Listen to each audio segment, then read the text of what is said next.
Who among the following coined the term linkage? The term linkage was coined by Thomas Hunt Morgan.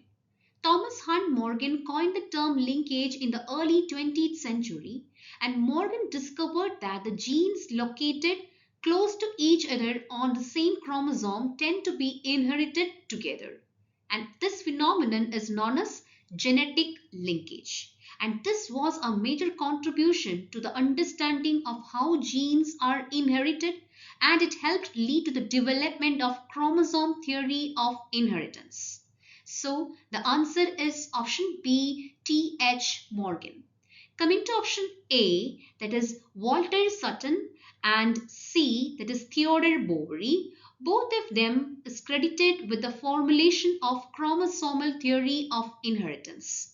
So option A and C are incorrect answers. Coming to option D, Mendel. That is Gregor Mendel. He is known as the father of genetics, and he described the basic principles of inheritance such as the law of segregation, independent assortment, etc. But the concept of linkage was discovered much later after Mendel's time. So option D is also incorrect. The correct answer is option B.